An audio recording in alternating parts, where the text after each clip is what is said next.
What's up, and welcome to What's the Deal, Pickle? I'm going to tell you how I became one of the world's most hated by gamers. This is an embarrassing story, and I really don't want to tell it, but it is public knowledge. Growing up, I was a piece of crap. Straight up, I was a piece of crap. My mom was a heroin addict, and I remember coming home from school one day, and she was passed out naked in the bathroom, had a needle hanging out of her arm. I don't know why she was completely naked with the door open, but anyway, if I owned anything, she was quick to sell it, take it to the pawn shop, whatever. For a short period of time when I did live with my mother, she, psychologically abusive. I remember when my brother came out as gay, like she would always, and this is why I didn't get into sports, she'd always be like, "You're going to turn out like your faggot brother." And I was just so self-conscious all the time. That's why I didn't play sports, because you know how they're like, "Oh, well, you throw like a girl," whatever. And so I just became self-conscious, and I felt like I would be perceived as a homosexual. Even though I didn't really have anything against it at the time, it's just I didn't want to be seen as that way. In fact, my mother was such an issue that my grandmother actually had to take my mother to court to obtain custodial rights to me, and she actually claimed that my mother had touched me, which was not true. And it's kind of sad that she had to lie in order to get custody of me, but that's the only thing that worked. All previous efforts failed, and so my grandmother did get custody of me. By this time, I was an angry person. When I went to school, I remember being the minority there. I was the nerdy white guy that went to a majority black school. I was bullied and picked on. Another thing is I became a goth. I really enjoyed this angry music that gave me something as an outlet to kind of sink my anger into. And then, I met some friends, and we started smoking weed together, using drugs, etc., drinking alcohol. I stole liquor from my grandfather's liquor cabinet. I stole my grandparents' pills. I would sneak out into the woods to smoke weed, and my grandmother was a major enabler. She loved me so much that she would be willing to do anything to provide for me because she just cared so much. And this is one thing I took advantage of. If I needed any material possessions or anything provided, it was there. If I needed money, it was there. And when I didn't have money, I'd come up with scams or ways to weasel money out of. For instance, impersonating the drug dealer. "If I don't get my money, you owe me." I'd take a firecracker. Boom. "Next time I pull out my pistol, that's gonna be his head." And she'd be so worried and so terrified that she would give me the money. Oh yeah, and let's rewind. That was so I could smoke crack, by the way. I also started smoking crack with my mother.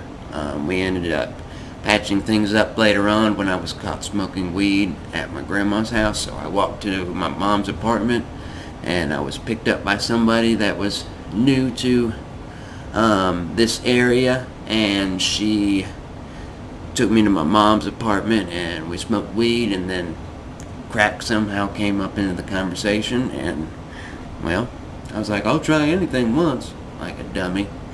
It wasn't long before I was locked up the first time. First time I got locked up was because I pretended I was going to burn the house down because I couldn't get any money from my grandmother. So, I did a few months in jail then I got put on probation. All throughout life, I've always been a shy, socially anxious person. Not very sure of myself, but very emotionally screwed up. In no way do I excuse any of my behavior because of my past. Now, at the time when I was younger, or at least until this event, which I'm getting ready to tell you about, I blamed everyone else for everything that I had done, everything that had happened to me. So one night I was hanging out with a couple of friends that I did have, and we were playing a video game called Postal 2. In this game you can explode cars, you can shoot them or throw gas on them or whatever, and they just boom. Now let me explain, in no way do I claim that video games or movies or any type of media convinced me to actually set a car on fire. Actually, fire and destruction had been one of my obsessions for a long time. Now, remember, I had a lot of anger and a lot of emotion, and I saw fire as an outlet. So, what better thing than exploding a car, right? So that's kind of the conversation that came up. This was more of a reminder that, hey, this is one of the things that I wanted to do. I wanted to take my anger out on the world and innocent people, because I was so abused as a young person. I was hurt and tortured and mentally screwed up, and so I just had to lash out and take it out on everybody else, and then I had to bring these people down with me. So this is how I got caught. One of my friends had told one of his friends, and this friend was interviewed by a cop, and he was like, yeah, they did it. So when they interviewed me, I was young, I was dumb, I didn't know better, I didn't know to keep my freaking mouth shut, and I was like, yeah, it was us. When I was arrested, the information became viral because there was a news report that stated that turned my entire conversation around and stated that I had actually gotten the idea from Postal 2, and that was not true. I had just mentioned that we were playing it, and it kind of reminded me that was something I wanted to do. This video went worldwide. In fact, you could probably still find it if you Googled Postal 2 arson. I think it was through GameSpot or Kotaku that I was listed as one of the top 100 most hated by gamers. So that's how I became one of the world's most hated by gamers. I'm not proud of this story.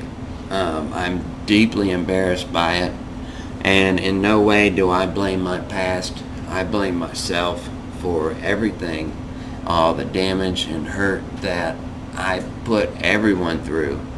And if you're one of the victims of one of these 9 cars that I burned and the empty house that somebody was moving into, I apologize. I deeply apologize. I'm not that person that I was anymore.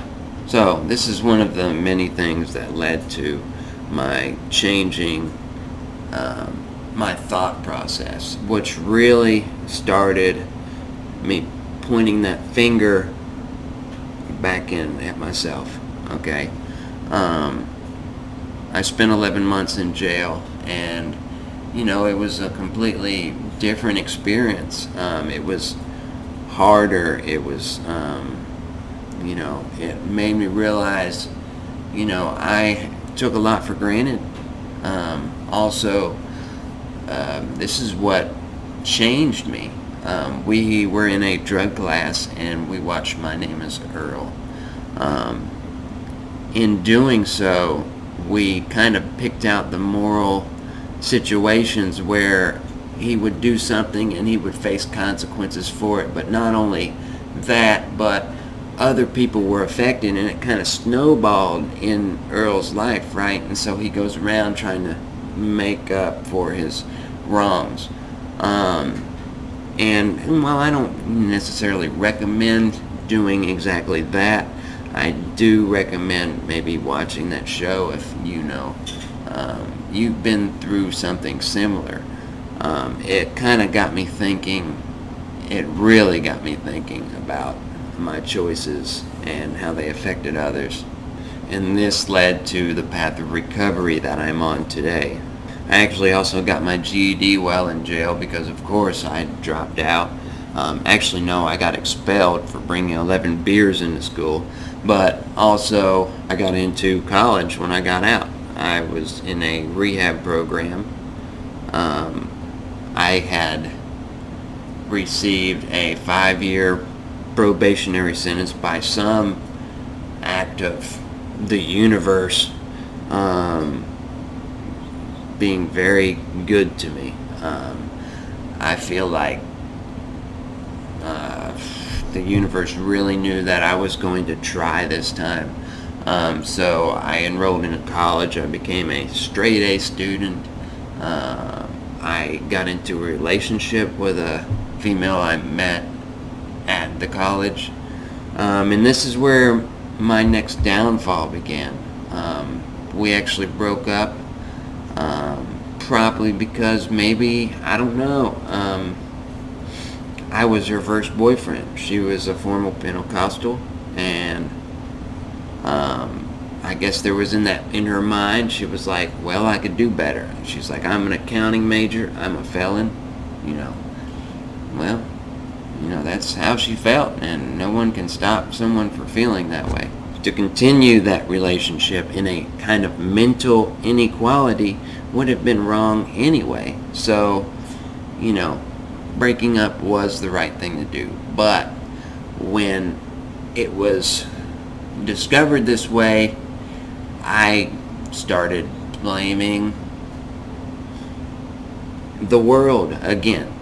I kind of reverted back to my old ways in a sort of way, because I was like, if everyone else thinks of me as just a felon, then maybe that's what I am. And so I went back to using drugs heavily. I was in a deep, dark depression, and within a few months I was arrested for another drug charge. Correction, a drug charge. This, I think, was my first. But for time's sake, if I were to fast forward through all of these events, right? I served 4 bids in prison, a total of a little over 5 years maybe. And here's the thing. This last prison bid was what did me in. It's during the pandemic, and I was like, hey, something's got to change. I can't do this anymore. I can't keep getting locked up. At this point, from age 16, I'd been out of jails, mental institutions, rehabs, prisons, and I'd spent, half of my life going in and out of these facilities. Something's got to change. And that's when I realized it starts with effort. And that's where I am today, just trying my hardest to be a better person. I don't claim to be a good person, but I do claim that my thought process is completely different. And taking care of myself and those that are close to me is of utmost importance. In fact, just like Grandma used to spoil me and take care of me back then, now the roles have reversed. And see, now I'm the one to spoil her and take care of her. That's right. And he does a good job. That's for sure.